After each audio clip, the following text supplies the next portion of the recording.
Buenos días, iglesia, y bienvenidos a toda la gente que nos están viendo a través de Zoom y de Facebook Live. Me llamo Pablo Vidal, estamos con ustedes desde acá, de regreso en Toronto, Canadá, The Prayer House Church. Y vamos a seguir pues con la serie que empezamos justo, creo que fue el año pasado, pero ya hemos avanzado un poco. Y mira, como les dije desde el inicio, el propósito, bueno, realmente hay dos propósitos en esta serie. Uno es educativo. O sea, mira, me he dado cuenta desde muy joven, desde que yo pasé un tiempo en una universidad cristiana, por ejemplo, de que nosotros somos muy conscientes de lo que sucede en la Biblia. O sea, cuando alguien te pregunta sobre la historia de la iglesia cristiana, de dónde realmente sacan sus historias y su conocimiento, de lo que saben, más que todo viene de lo que el día de hoy conocemos como el libro de los Hechos. Y obviamente es muy, muy importante, incluso por esa razón hice una serie entera sobre el libro de los Hechos, pero después de eso, o sea, después de la muerte de Pedro y Pablo y después vemos en Apocalipsis, eso fue escrito justo antes de la muerte del apóstol Juan. De ahí, desafortunadamente, la mayoría de cristianos, yo he notado, son ignorantes. Y no, yo no digo eso para insultar, es simplemente la realidad de que nosotros no sabemos. No tenemos el conocimiento de qué pasó con estos herederos espirituales de la iglesia cristiana. Si Jesús mandó a sus discípulos de hacer más discípulos aún y ir por todo el mundo y predicar el evangelio a toda criatura, ¿cómo tenemos un movimiento que empezó tan chiquito en lo que el día de hoy es Israel, o Jordania, Líbano, toda esa parte del mundo? Y ahora tenemos más de 2 billones, 1.000 millones de personas que aún, mira, no sabemos si realmente siguen a Cristo, pero al menos dicen que tienen su herencia espiritual de esa época. ¿Cómo sucedió eso? Por eso vemos, por ejemplo, Ignacio de Antioquía, que era un discípulo directo del apóstol Juan. O sea, después de que Juan murió como anciano, después de que ya escribió sus cartas y el libro de Apocalipsis, él tomó la antorcha y siguió adelante. También había otro discípulo de Juan que se llamaba Policarpo, hablamos de él la vez pasada, de cómo estos hombres defendieron la fe. Justamente la persecución sobre la iglesia del Imperio Romano empezó en el año 64 después de Cristo, y duró por 250 años, pero aún a pesar de eso, estos escritores, estos cristianos en el segundo siglo ahora después de Cristo, en los años 100 no sé qué, no sé cuánto, no advertían a la iglesia contra el Imperio Romano. No estaban diciendo, oye, cuidado, mis queridos hermanos, que te van a arrestar, te van a meter a la cárcel, vas a ser comido por leones.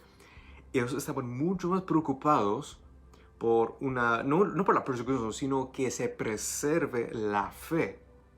Por eso hasta Ignacio inventó ese término católicos en griego, o sea, la fe original, universal para todos, porque especialmente en el segundo siglo después de Cristo, como ya no habían los apóstoles vivos, ya todos se habían ido con el Señor, era muy, muy fácil inventarse una herejía, hacer una secta y clamar diciendo, sí, esto es la enseñanza original de los apóstoles, los que siguen a Jesús. Pero habían los discípulos de los apóstoles, como Ignacio y como Policarpo, que decían, no. Nosotros hemos sido enseñados, discipulados directamente de los apóstoles originales. Nosotros sabemos lo que es la fe y vamos a dar nuestras vidas para preservar esa fe. Entonces acuérdense de que Policarpo murió como mártir más o menos en el año 155 después de Cristo, bajo el emperador Marcos Aurelio. Y en el año 130, unos 25 años antes, nació este hombre que se llamaba Irineo. Irineo de León es conocido si lo buscas en Google, por ejemplo. Ahora, no era de la ciudad de León, en el que todavía existe el día de hoy en el sur de Francia. Era de la ciudad de Esmirna. Lo que se acuerdan es la ciudad donde venía Policarpo. Él era un discípulo de Policarpo. O sea, mira, tenemos al discípulo Juan, obviamente que fue uno de los apóstoles originales de Jesús. Y después tenemos sus hijos espirituales, como hablamos, como Ignacio y Policarpo. Y ahora Irineo era el discípulo de Policarpo, o sea, en el sentido espiritual era como el nieto. espiritual del apóstol Juan. Y él siguió la lucha después de que su maestro, su padre espiritual, Policarpo, fue quemado por su fe en Cristo. Él ahora tenía la antorcha en la mano. Y mira, en el segundo siglo después de Cristo, más o menos, esta es la época entre los años 150 hasta el año 200. Esa era la época más potente de una herejía, una secta. Y esto se va a complicar un poco porque se llamaba el gnosticismo. Yo creo que mencioné un poco de esto la vez pasada. El gnosticismo no es una sola religión, como el cristianismo, el islam, judaísmo, sino es más que todo como una filosofía. Para que entiendan, por ejemplo, el hinduismo, también cuando yo he estado en diálogo con hindúes, me dicen, el hinduismo casi todos lo llaman una religión, pero realmente no es una sola cosa, sino es una colección de religiones de lo que el día de hoy existe, como la India y Pakistán y Bangladesh, toda esa parte. Por eso tienen, creo que tiene 3 millones de dioses. Todos acumulados, entonces más que todo es una filosofía. Y el gnosticismo también técnicamente no es una religión, sino una filosofía que dio luz a un montón de sectas y diferentes religiones. Pero lo que todos tienen en común, tenían influencias orientales sobre nuestro mundo, sobre la naturaleza. Y esto, lo que existía en esta parte del Imperio Romano, era lo que llamaban, esto es el gnosticismo cristiano. Y ahora eso suena raro para nosotros, pero incluso hasta el día de hoy, el gnosticismo técnicamente todavía existe, pero no en esa forma que vimos en el segundo siglo, sino que, por ejemplo, acá en Norteamérica es muy común la nueva era. Y lo más raro es de que si tú hablas a muchas personas, no todos dicen esto, pero cuando tú hablas a mucha gente que están involucrados en la nueva era, siguen diciendo, oh, yo sí creo en Jesús. Y todos como que crees en Jesús, pero no vas a la iglesia, no lees la Biblia. Sí, yo también creo en la Biblia, yo también creo en Jesús, en Dios. Pero cuando les preguntas, ok, ¿qué exactamente es lo que tú crees sobre Dios, sobre Jesús, sobre la salvación? Las respuestas que te darán son muy diferentes al cristianismo ortodoxo. O sea, lo que dice la Biblia sobre quién es Jesús, quién es Dios, cómo existe nuestro mundo. Entonces, en ese sentido, todavía existe el día de hoy, pero empezó en esta época. ¿Se acuerdan de la herejía del docetismo? Creo que se acuerdan de eso. De que era la enseñanza de que no negaba de que Jesús era Dios, pero negaba, decían de que el Dios así también Policarpo luchó contra los gnósticos, decían de que este mundo es malo. O sea, toda la materia en este mundo, incluyendo nuestros cuerpos, es malo, malvado. Entonces, ¿cómo puede ser que Dios, que es santo, puede venir y hacerse carne como tú y yo? ¿Cómo puede un Dios santo involucrarse en un mundo tan lleno de pecado y de maldad? Entonces, no negaban de que Jesús era Dios, pero decían de que su humanidad era solo una ilusión. Y seguían también con eso, por eso negaban lo que nosotros llamamos la encarnación, de que Dios se hizo carne. Y obviamente los discípulos de Juan, el mismo Juan que había escrito de que el verbo estaba con Dios y era Dios, y después en el capítulo 14 del primer capítulo dice que el verbo se hizo carne y vivió o habitó con nosotros. Entonces por eso luchaban diciendo, sí, claro que Jesús es Dios, pero también fue un ser humano como tú y yo.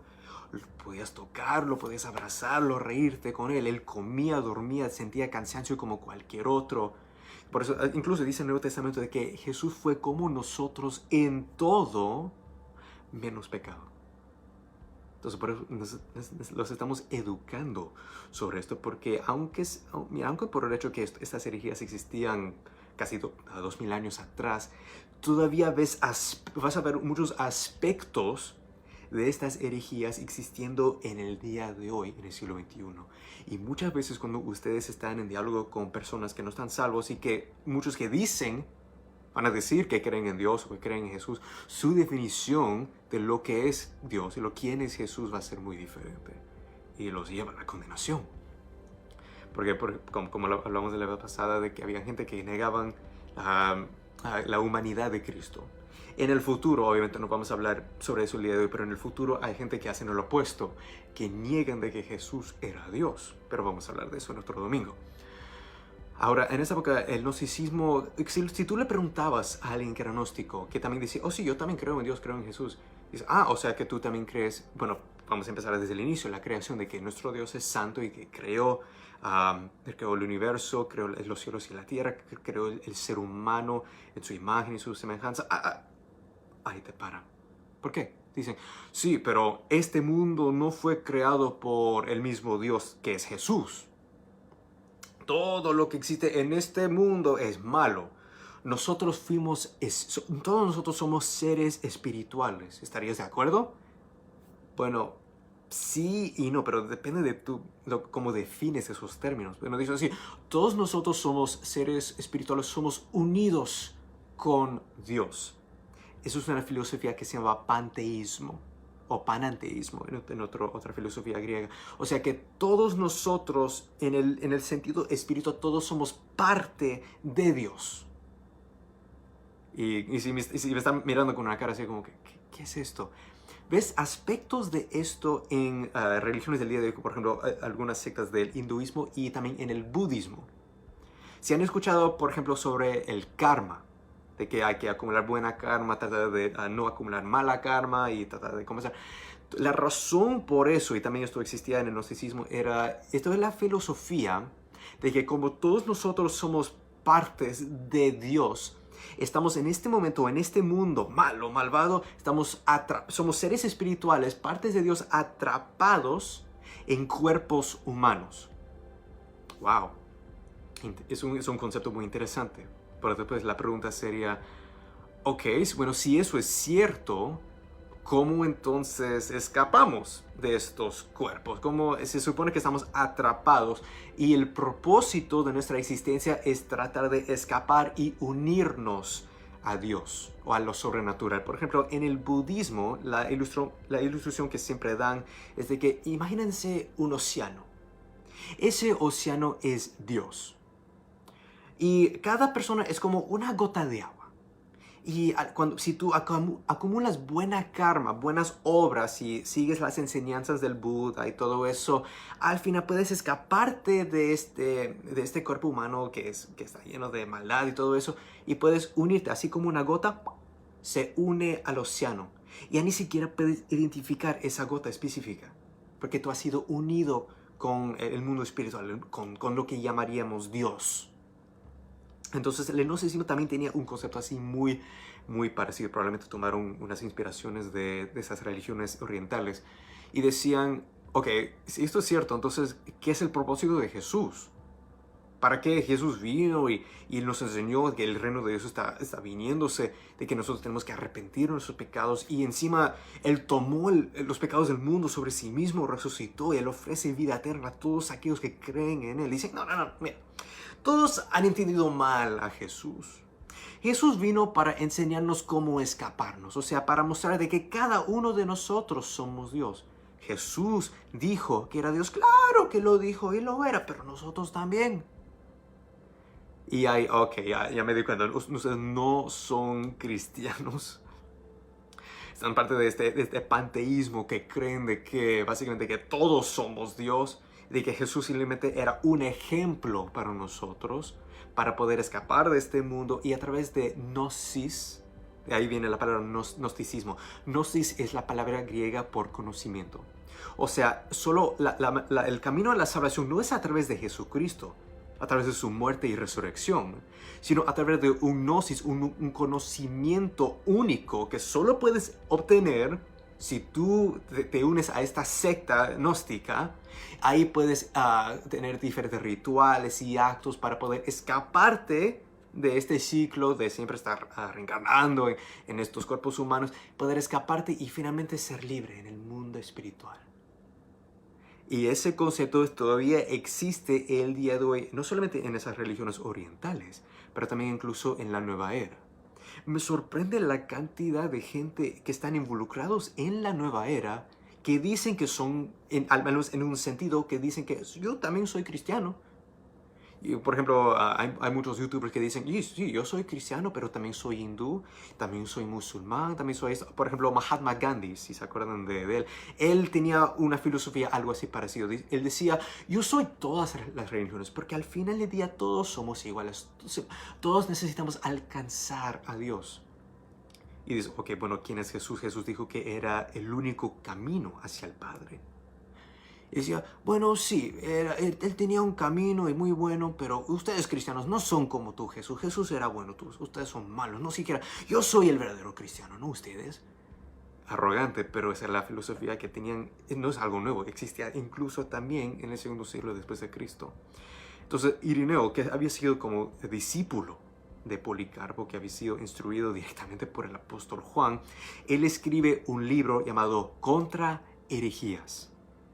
Esto más o menos sucede en el año 180, si no me equivoco. Su ministerio duró más o menos unos 30 a 20 años por ahí, pero él pasó su vida luchando no contra el Imperio Romano. Sus hermanos estaban siendo matados y arrestados casi todos los días por el Imperio Romano, pero él luchaba contra las herejías que habían infectado la iglesia cristiana como un virus. Porque había un montón de cristianos ignorantes de su fe, que no habían sido discipulados correctamente en la palabra y que fue muy fácilmente llevados por estas sectas gnósticas, porque ellos también decían de que eran cristianos. O sea, tú crees en, bueno, yo también creo en Jesús. ¿Y sabes qué? Él dio unas enseñanzas secretas que no vas a encontrar en las cartas de Pablo o en los evangelios de Marcos, a Mateo, Marco, Lucas y San Juan. Nosotros tenemos otros evangelios. En el segundo siglo después de Cristo había un montón de otros, en quotaciones, evangelios que fueron escritas que decían de que tenían este conocimiento secreto. Por ejemplo, estoy segurísimo que muchos de ustedes han visto, por ejemplo, el Discovery Channel o el History Channel, y hay un montón de documentales sobre estos, lo que llaman los evangelios perdidos. Estoy segurísimo que muchos de ustedes han escuchado, por ejemplo, el evangelio de Tomás, o sea, el evangelio de Judas, de María Magdalena, de Felipe. Estos libros no son auténticos. Los que estudian esta cosa, los historiadores, dicen que estos libros fueron escritos en el segundo siglo después de Cristo, mientras que los evangelios que tenemos en nuestra Biblia, como Mateo, Marcos, Lucas y Juan, fueron escritos en el primer siglo, o sea, en el tiempo cuando esos hombres todavía estaban vivos.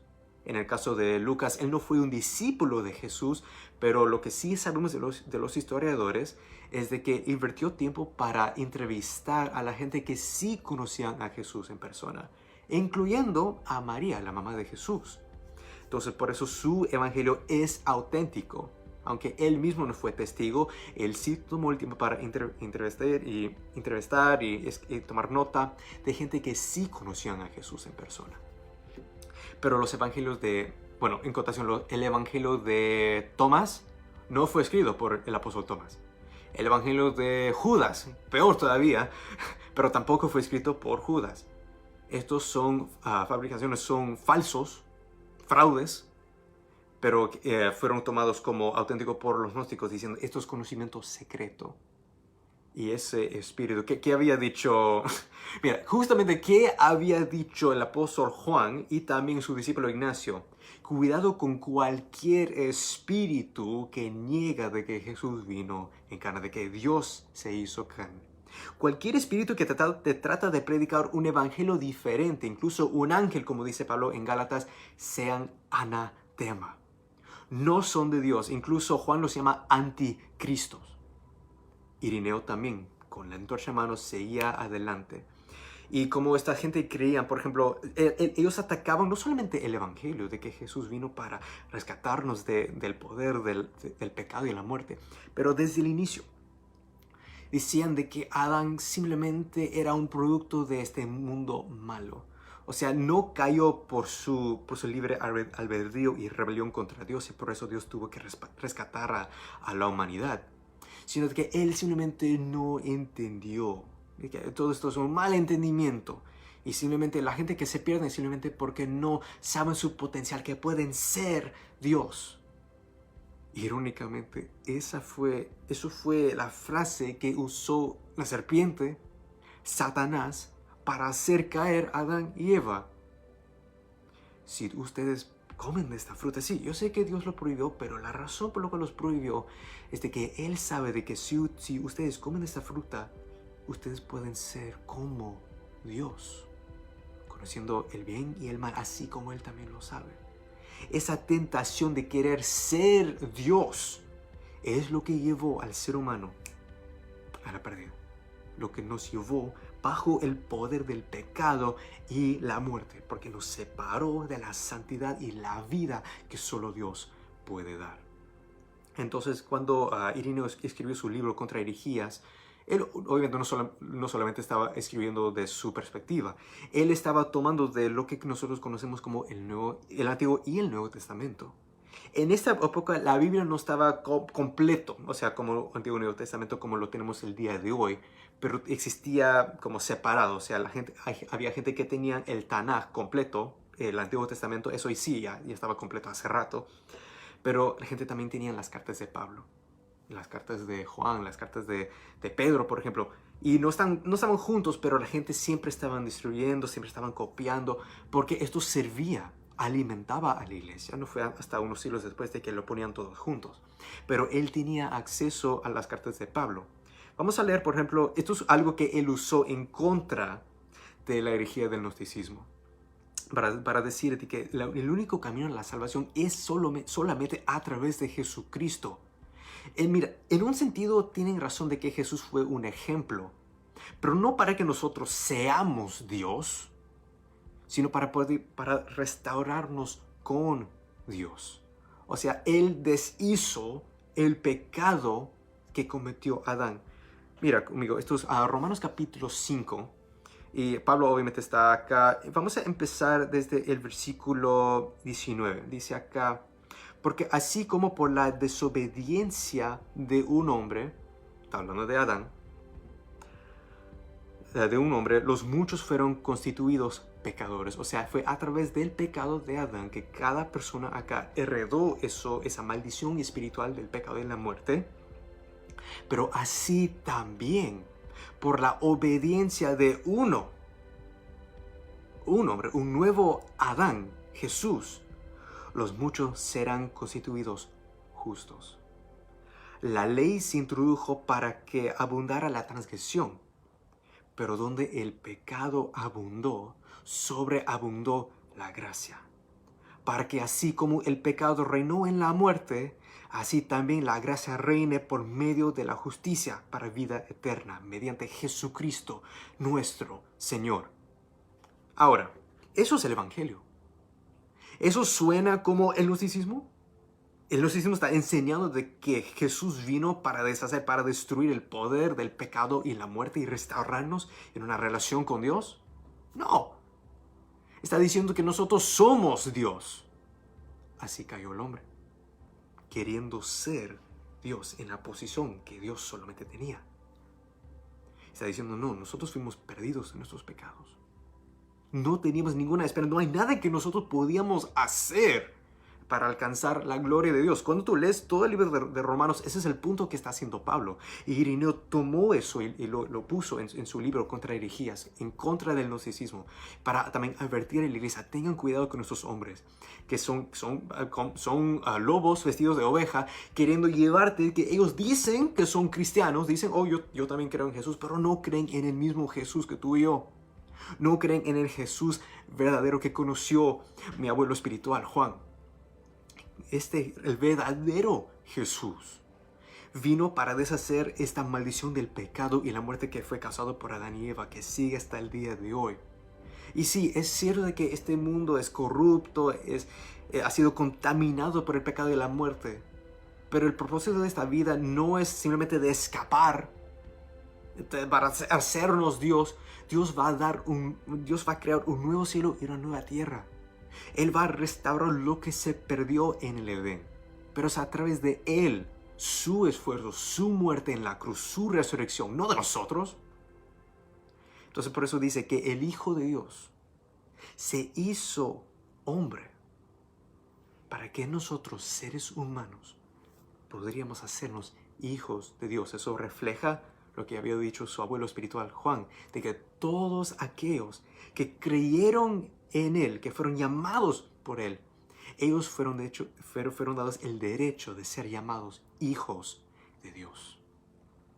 Entonces por eso Irineo luchó contra cualquier herejía que negaba eso, la fundación del Evangelio, enfocándose y poniendo todo ese énfasis sobre que Jesús es Dios, que vino justamente para restaurar, para redimir lo que se perdió. Así de simple, cualquier otra filosofía, religión, incluyendo otros cristianos. Por eso incluso Pablo advierte, si incluso un ángel del cielo les viene y les trae otro evangelio diferente, que sean anatema, malditos por Dios, por tratar de llevar el rebaño de Dios fuera. No le importaba la persecución bajo el Imperio Romano, no les importaba que había literalmente cientos, sino miles de cristianos siendo asesinados por su fe.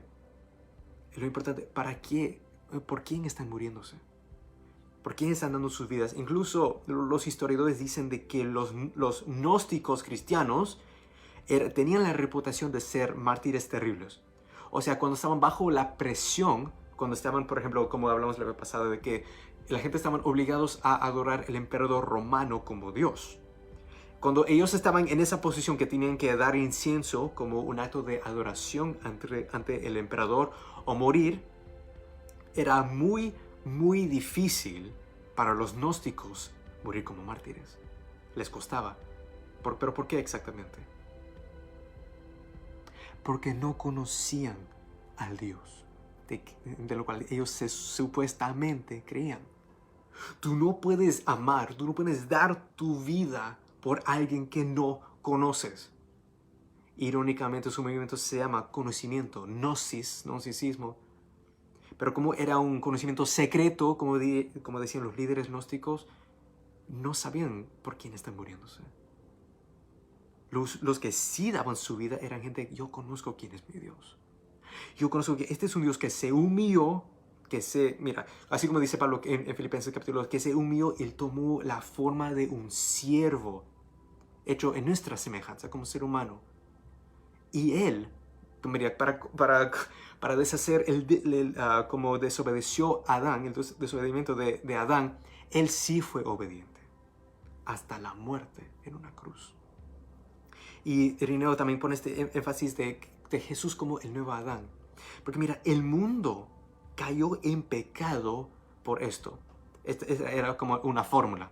Tenías un hombre y una mujer. Tenías a Adán y Eva y un ángel. Un ángel, sí. Acuérdense que el mismo Satanás es un ángel. Los demonios o los espíritus malignos, como los quieras llamar, son ángeles, pero son ángeles caídos. Fue un hombre y una mujer que se encontraron con un hombre y una mujer que se encontraron con un ángel, y ese ángel dio un mensaje y les dio la oportunidad para obedecer a Dios o desobedecer a Dios. Y ellos eligieron desobedecer, y por eso todo el mundo cayó bajo la maldición del pecado y la muerte. Pero ahora Irineo notó un paralelo increíble en el Nuevo Testamento. Así como la fórmula por la destrucción del ser humano fue un hombre, una mujer y un ángel, también Dios usó esta fórmula. Una cosa más: un hombre, una mujer, un ángel y un árbol. El árbol del conocimiento del bien y el mal, si se acuerdan de la historia del jardín de Edén. Y en el Nuevo Testamento tenemos también una fórmula de cómo Dios restauró el mundo hacia Él. Hubo también un hombre, pero un nuevo Adán. Una nueva Eva. No sé si ustedes se han dado cuenta de este paralelo. Este ángel caído, Lucifer, Satanás, aparece a Eva y le da la oportunidad para obedecer a Dios o desobedecer a Dios. Y Eva decide desobedecer a Dios. Y ahora en el Nuevo Testamento también tenemos un ángel que aparece a una mujer y también le da la oportunidad para obedecer o desobedecer a Dios. En caso que ustedes no saben quién es esta mujer, creo que muchos ya se le han perdido el foco, pero este ángel fue Gabriel, que apareció a María. Pero ella, en vez de lo que dijo, mira, Eva desobedeció a Dios, pero María respondió diciendo, yo soy sierva del Señor. que suceda conmigo así de acuerdo a tu palabra. Entonces, en el sentido espiritual, como Jesús es el nuevo Adán, María, en ese sentido espiritual, fue la nueva Eva, que a través de su obediencia a la palabra de Dios, deshizo esa maldición que empezó Eva. Entonces tenemos, mira, había Satanás, y había el ángel Gabriel, había Adán, tenemos a Jesús como el nuevo Adán, tenemos a Eva que desobedeció a Dios y tenemos a María que obedeció a Dios. Ella se puso como sierva del Señor y ella dice, mi alma ahora regocija en el Señor, mi Dios, mi Salvador. Y un árbol, este árbol, que cuando ellos comieron de ese árbol, comieron esa fruta que Dios había dicho que no deberían comer, cayeron en pecado. Y ahora el nuevo Adán, en el sentido espiritual, comió de un nuevo árbol, la cruz. Y a través de él, a través de ese nuevo árbol, en el sentido espiritual, ahora nosotros tenemos la oportunidad para tener vida eterna. Porque Dios le dijo a Adán y Eva, el día que ustedes comen de este árbol, van a morirse espiritualmente. Y ahora si nosotros comemos del nuevo árbol, estamos hablando en lo espiritual, si nosotros ponemos nuestra fe, nuestra confianza en la cruz de nuestro Señor Jesucristo, lo que Él hizo por nosotros, no solamente su muerte, pero su resurrección, ahora eso da vida eterna a todos aquellos que comen de Él, que creen en Él. Y Irineo escribió esto para combatir contra cualquier herejía, diciendo, esto es el Evangelio. Nuestro Dios es redentor, restaurador. Él está llamando todo el mundo hacia Él. ¿Vamos a participar o no? Finalmente, Ireneo, al final de su vida, él murió más o menos en el año 202 después de Cristo. Él, así como su padre y como muchos de sus ancestros espirituales, él también fue ejecutado por su fe en Cristo. Pero murió con esa esperanza. Yo puedo dejar este mundo, pero algo mucho mejor me espera. Mira cómo Dios me redimió en la historia. Como Dios hizo estos paralelos, mira, intencionales, para mostrarnos su plan de salvación. El propósito de esta vida no es tratar de ser Dios.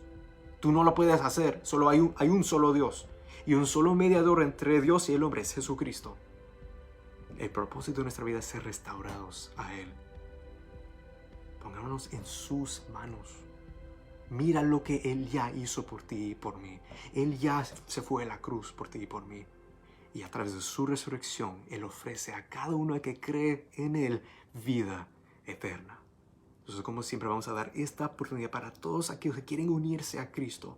Decir, yo me rindo a ti, Señor. Yo he sido mi propio Dios por demasiado tiempo. Ahora yo quiero rendirme al Dios verdadero. Simplemente ven ante Dios con confianza. Así, en señal de rendición, dice, Señor Dios, ten piedad, ten misericordia de mí, un pecador o pecadora. Y donde sea que estén ustedes, empieza a confesar cualquier pecado que tengan. Yo no les tengo que decir lo que tienen que decir. Ustedes saben muy bien lo que tienen que hacer delante de Dios.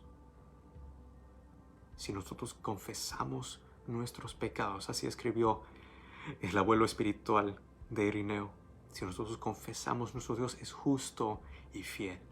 Él perdonará nuestros pecados y nos limpiará de toda maldad. Ahora, en vez de un mundo que dice, oh, yo soy Dios, yo puedo ser como Dios, yo confieso con mi boca de que solo Jesucristo es el Señor, de que Él murió en esa cruz por mis pecados y al tercer día resucitó de entre los muertos para darme vida eterna. Espíritu Santo, yo quiero que tú habites en mí.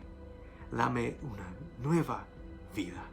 Inspírame así como tú inspiraste a Irineo de predicar tu evangelio a toda criatura hasta que tú vengas para completar tu misión de restaurar toda la creación ante ti y ante Dios el Padre. Y por eso damos toda la gloria y la honra a Dios Padre, Dios Hijo y a Dios Espíritu Santo.